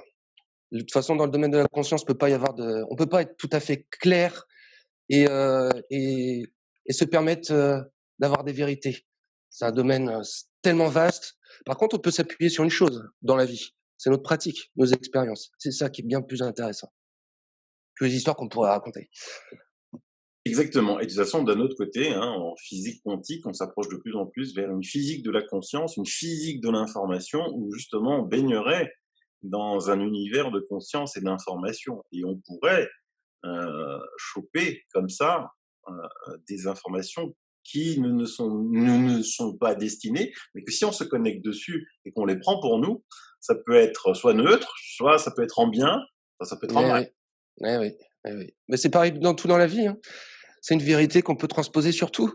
C'est à partir du moment où on pose notre attention, on met de l'énergie dessus, on lui donne de la force, et à partir de là, on rentre dans un jeu. Et de toute façon, on le sait très bien, c'est le jeu de la vie. La vie, c'est une grande pièce de théâtre. Le jeu du jeu. Le jeu du jeu. Ouais, exactement. Le jeu du jeu. Ouais. Est-ce que tous les trois, vous faites des séances chez vous? Vous pouvez aussi faire des séances à distance? Oui, je vais intervenir. Moi, je pratique donc, quand j'ai un matériel adéquat, je pratique les séances à distance avec la webcam. Et sinon, j'interviens à domicile. Et je peux très bien faire aussi des séances de groupe dans des locaux un peu plus vastes pour accueillir plus de personnes. Donc là, ça va être plus de la relaxation de groupe, mais c'est toujours intéressant. Vas-y, Cécile. Moi, alors, vu que j'ai des séances qui sont souvent très longues et j'ai une clientèle maintenant qui commence à être un peu internationale, les séances longues, donc j'avais un cabinet à un moment physique en présentiel que j'ai fermé. Pourquoi? Parce que je me suis aperçue qu'au bout de 2 heures et demie, je m'inquiétais de laisser rentrer les gens chez eux, tout simplement parce qu'ils étaient encore dans le coton et que pour redescendre, il faut quand même une bonne petite demi-heure, voire une petite heure. Et donc, le fait de le faire à distance, c'était vraiment un plus dans la mesure où la personne, elle est déjà plus en confort, elle est plus en confiance et surtout, elle peut aller se prendre un petit thé juste après, prendre le temps de retomber et autres. Alors, ça empêche les pratiques physiques, c'est-à-dire des techniques d'induction avec la main sur l'épaule ou des ruptures de pattern, mais qui de toute façon, moi, je l'utilise pas dans ma pratique parce que voilà, je préfère des pratiques différentes. Et, et puis sinon, oui, essentiellement via le net, une question de géographie. Ben, pour ma part, c'est un petit peu pareil. C'est comme Johan, je fais à distance et aussi dans le lieu de consultation, mon cabinet, et des séances de groupe aussi en même temps. Je fais les trois aussi. En relaxation aussi, on peut pas faire la même chose comme disait Johan sur des séances de groupe. C'est plus des séances de relaxation, plus que du travail de coaching et de thérapie dans du groupe. Ça peut se faire sur certains formats. On n'est plus directement complètement dans de l'hypnose intégrée comme c'est intégré dans la conception, mais ça reste une certaine forme d'hypnose quand même, mais beaucoup par internet. Et ça marche extrêmement bien. Il y a juste certains protocoles, comme disait Cécile, qu'on peut pas s'autoriser sur la cam, mais on les contourne assez rapidement par d'autres procédés et notre imagination qui est testée. Ouais. Je voudrais juste rajouter une chose aussi, c'est que il y a des personnes qui pensent qu'à distance on peut. J'ai eu une personne qui pensait donc on peut pas rester bloqué en hypnose. J'avais un de mes profs à l'époque qui me disait oui, j'en ai encore 5 dans le cabinet qui attendent depuis une semaine. Non, on ne peut pas rester bloqué en hypnose, c'est-à-dire que même s'il y a des interruptions ou autres, c'est comme le sommeil, hein, la personne revient à elle systématiquement puisque l'inconscient prend conscience justement qu'il se passe quelque chose et ça reste l'hypnose avant tout. Je ne sais pas si vous êtes d'accord avec moi. En dehors de la rupture de pattern, ça reste et encore on peut la faire en conversationnel. Ça reste du conversationnel, donc c'est principalement de l'audio. D'ailleurs, un très bon commercial saura t'hypnotiser sans aucun problème pour te vendre quelque chose, juste par la parole, au téléphone ou en face de toi. Effectivement. Et par rapport à ça, tu enlèves le sens de la vue, tu fais fermer les yeux à la personne. Voilà. Du coup, son sens de l'audition est beaucoup plus fort. Et par contre, il y a un truc qui est embêtant, c'est si on t'enlève le sens de l'humour, t'es vachement plus con. Et attends, il y a un truc là alors je sais pas si on l'a expliqué. Cécile, c'est quoi une rupture de pattern? Parce que je suis pas sûr. Alors je vais laisser. Moi, j'en fais quelques-unes, mais je les pratique plus, en tout cas, parce que j'ai vu des sujets devenir tout gris et un peu tomber en formation. Donc, je pense que j'aurais pas forcément les meilleures choses. Je pense que ça a été mal fait à l'époque. C'est pas moi qui le pratiquais. Mais je pense que ça fait partie de l'hypnose profonde, donc je laisserai plutôt la parole à Guillaume ou à Johan là-dessus.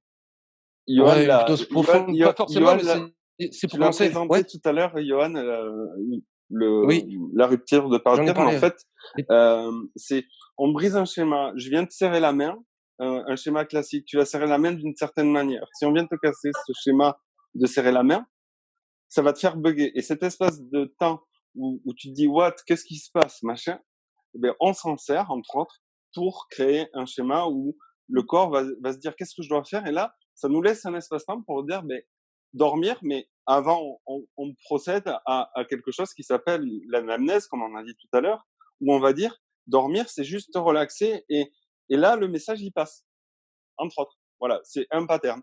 Mais comme disait Cécile, ça marche pas sur tout le monde. C'est-à-dire que la personne très contrôlante, elle va se dire qu'est-ce qui se passe? Tu dors? Ah non, moi je reste conscient. j'ai mes garde-fous à l'intérieur de moi. Tu me dis ça, non, moi je fais l'inverse, tu vois. Mm. Donc après, il faut savoir l'utiliser de façon très ciblée. Et c'est pour ça qu'il y a des gens qui vont dire oui, mais moi l'hypnose ça marche pas. De cette manière, ça marche pas.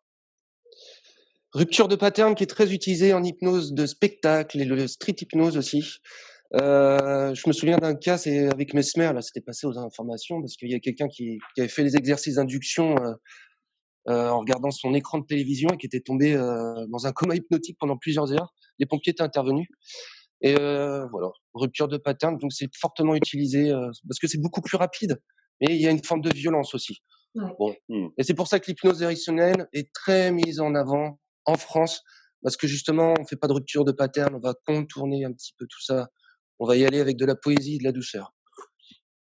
Juste pour revenir sur la rupture de pattern, on peut la voir aussi au quotidien. Quelqu'un qui est en état de choc parce qu'elle a vécu, je sais pas, un pétard qui a explosé devant elle ou qui a été justement effrayée de quelque chose, c'est une rupture de pattern. Oui. Et à ce moment-là, il peut, c'est d'où les fameux états de choc. On parlait de ce phénomène d'une personne qui a eu un accident de voiture et qui a eu la peur, je sais plus, d'un insecte. Pourquoi? Parce que au moment où l'accident de voiture s'est produit, elle a eu la vision d'un insecte à ce moment-là et ça a déclenché, ça a ramené la peur. Et Elle a eu la vision de quoi? Alors, une personne qui a été victime donc d'un accident de voiture et qui, au moment où l'accident est arrivé, elle a vu un insecte, elle a vu une araignée. Ah ouais, d'accord. Et ça a déclenché une peur des araignées. Bah ouais. Bon, ça pour les filles, c'est pas la peine. Hein. Mais parce qu'il y a une brèche au moment, si tu veux, ça a créé une rupture de schéma. Et donc, dans cette rupture de schéma, elle a eu le danger de l'accident et elle a lié ça à quelque chose qu'elle a vu aussi. Et du coup, si tu veux, et même dans ces moments-là, tu peux induire tout ce que tu veux. Des idées, des sons. Et quand on dit et tu dors, c'est pas juste le et tu dors, c'est que la rupture de pattern elle est créée et on va induire et tu dors.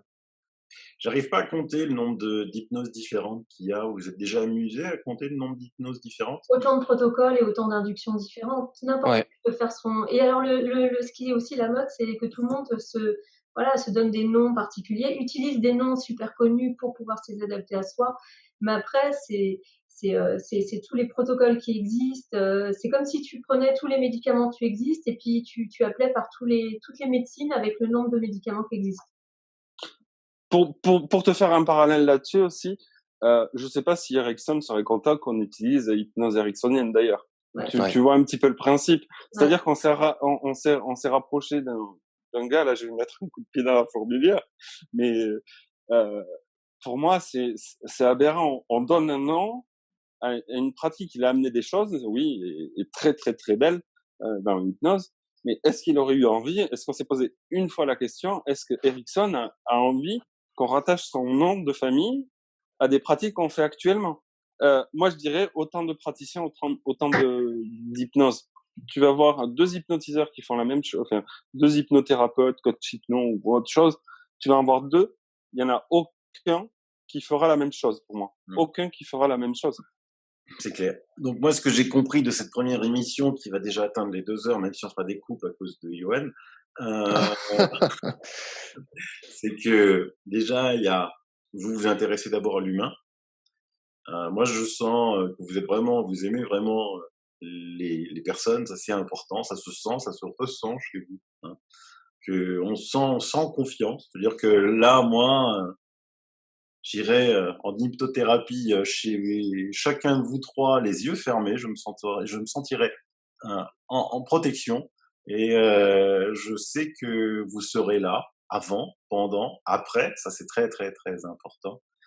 Et il y a autant d'induction que d'hypnose et que vous adaptez, que vous passiez du temps à ces personnes et que vous n'êtes pas juste des machines. Quoi. Un truc qui aurait été intéressant qu'on prenne 5 minutes de plus, ce serait pour parler de la déshypnose. On sort de l'hypnose classique.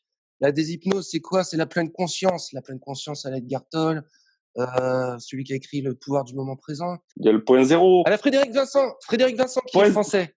Point zéro. Point zéro. Point zéro. Pour le point zéro, mental off, etc. Qui est très intéressant. Là, c'est une bonne école, par contre. Et c'est un sujet crucial parce que c'est dans ces moments de pleine conscience qu'on va être lucide et on va atteindre vraiment à nos propres ressources, à nos ressources les meilleures. C'est là aussi dans ton travail, Guillaume, où c'est intéressant parce que toi, tu tripotes un petit peu avec ça, avec cette histoire d'être divin. Je sais plus comment tu dis, toi. Nature profonde, je dis. Même nature, profonde, c'est plus joli. Ouais, c'est vrai. parce que vraiment, pour moi, quoi de plus beau, au final, on parle beaucoup de nature, de semer les graines de notre succès, par exemple, et on s'en rattache beaucoup à la nature, au final, derrière, ou se connecter à la source. La source, métaphoriquement, c'est de l'eau. C'est une source d'eau, on peut visualiser ça comme ça. Et dedans, pour moi, c'est vraiment un sujet qui est pour moi important. C'est-à-dire que là, on rentre plus dans les considérations de oui, mais à l'extérieur il y a ça. Il y a plus d'extérieur et d'intérieur. Il y a plus tout ça. On est nous, sans présupposer, comme on disait, sans prendre des choses personnellement.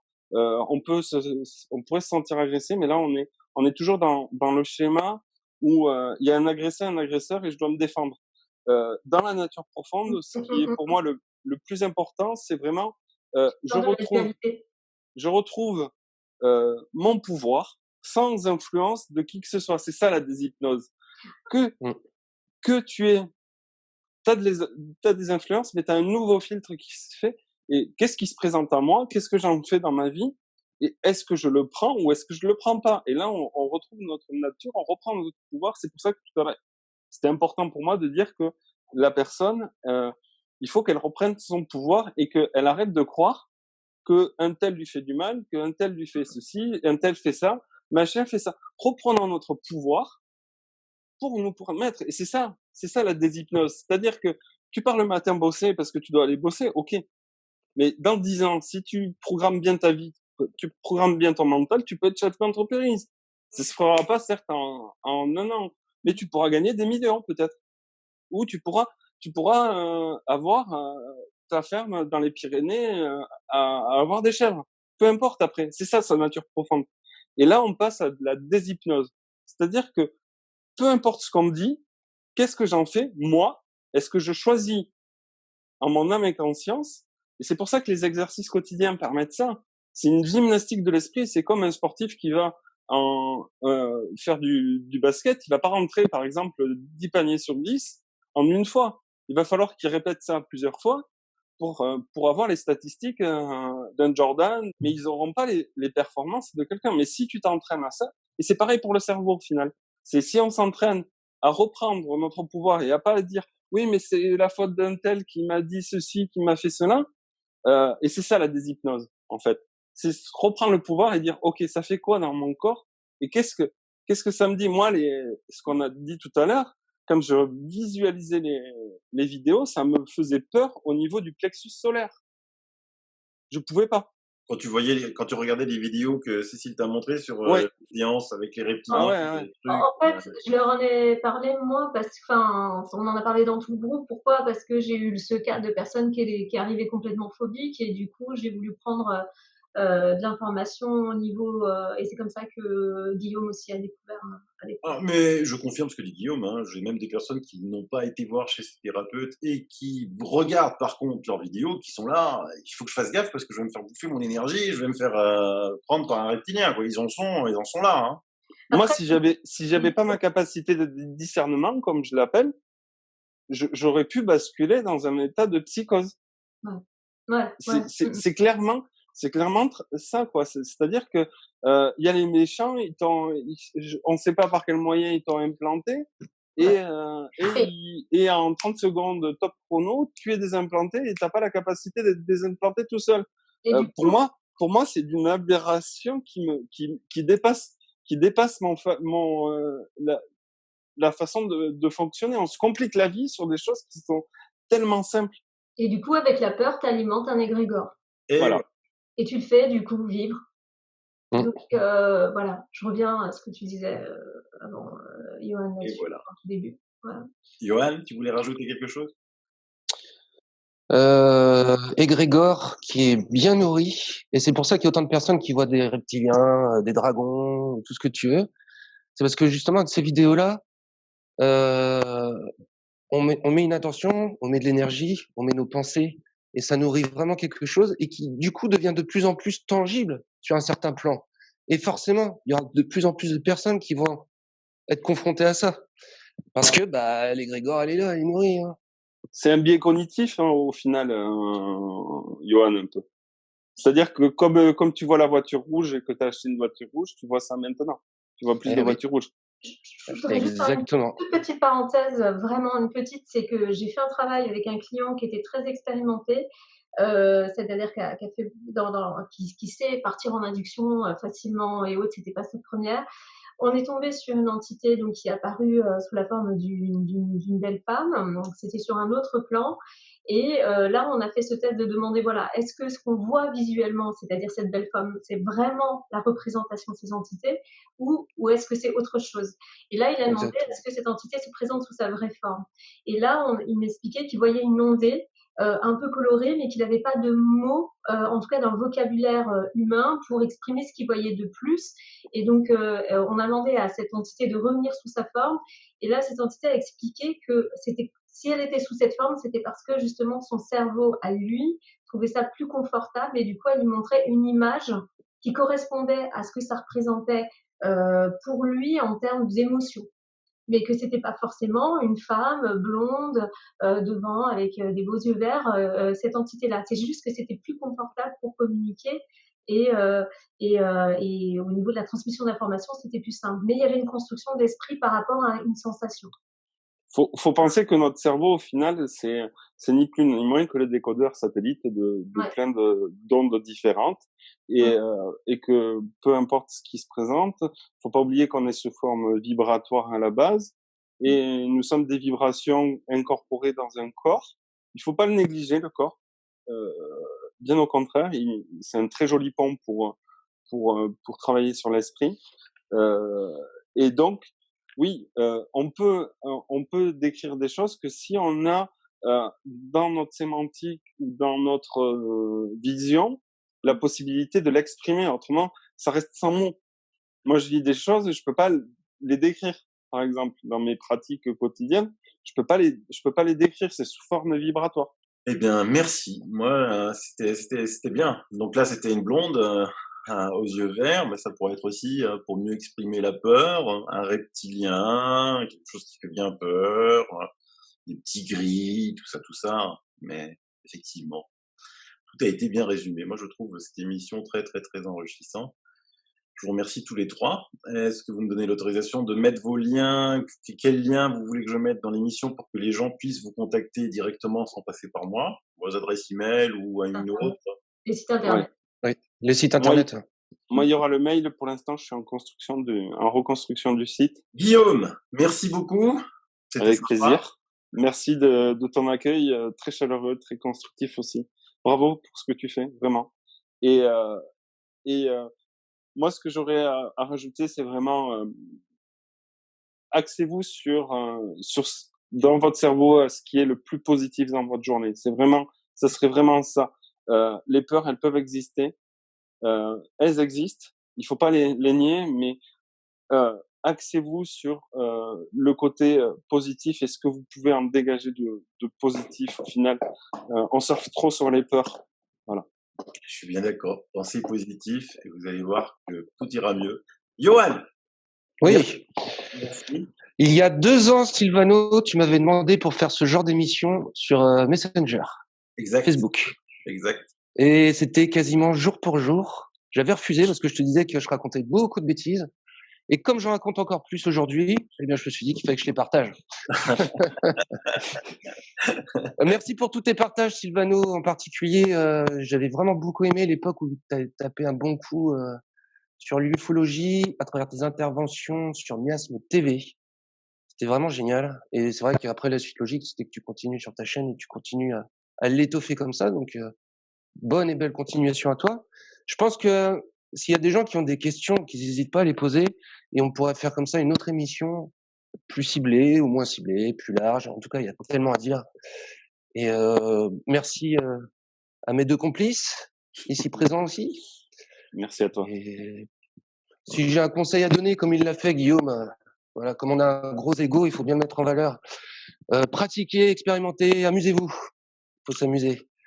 Voilà, merci beaucoup. Exact. Après le penser positif, amusez-vous. 3e et dernier conseil pour toi, Cécile, ça va être dur. Ouais, ils ont très bien résumé les choses, de vivre sa vie effectivement, de profiter du moment, c'est important et de s'axer vers les belles choses et garder son esprit d'enfant. Bravo. Ben, merci à vous 3. C'est vrai Merci qu'on à pourrait toi. encore faire 2 heures d'émission avec vous. Déjà, vous êtes des petites têtes de l'espace, mais alors tous les 3, hein, ça c'est clair. Pile en tête quand même parce qu'elle est imbattable. Euh, mais c'est vrai que c'est tellement passionnant que on en fera d'autres, bien entendu. Merci. Bye bye à tous. Merci. Merci à toi. Merci. Merci.